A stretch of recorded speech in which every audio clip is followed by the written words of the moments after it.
মাননীয় শিক্ষামন্ত্রী, আপনারা তো শিক্ষা দেওয়ার কিছু নাই। আমার বিশ্বাস যে আপনি জানেন মাননীয় শিক্ষামন্ত্রী, যে কোনো ভদ্রলোক যদি আওয়ামী লীগ করে আর সে যদি দুর্নীতির সাথে জড়াই যায়, আমি যদি নিশ্চিত ভাবে বুঝি সে মানুষের ক্ষতি করতেছে, সে দেশের ক্ষতি করতেছে, সে দুর্নীতিবাজ, তাইলে বঙ্গবন্ধুর আদর্শ হচ্ছে গিয়ে দুর্নীতিবাজ কখনো আওয়ামী লীগের হইতে পারে না।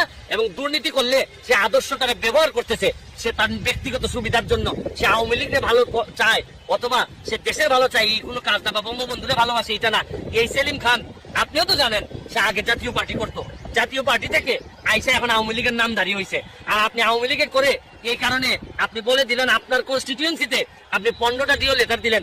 আমার আর কোনো কিছু বলার নাই মাননীয় শিক্ষামন্ত্রী, আপনি সেলিম রে দরকার হলে আনারকলি দিয়ে দেন, তারপর চাঁদপুরটা দিয়ে দিয়েন না, কারণ চাঁদপুরের মানুষও তো এখানে বেঁচে থাকতে হবে। যদি এই রিপোর্ট অনুযায়ী দেখলাম যে এইভাবে বালু তোলার কারণে 3 থেকে 4 জায়গা যে শহর রক্ষা বা চাঁদপুর এটা দেবে গেছে, তারপরও শহরটাকে ধ্বংস করতে দিবেন।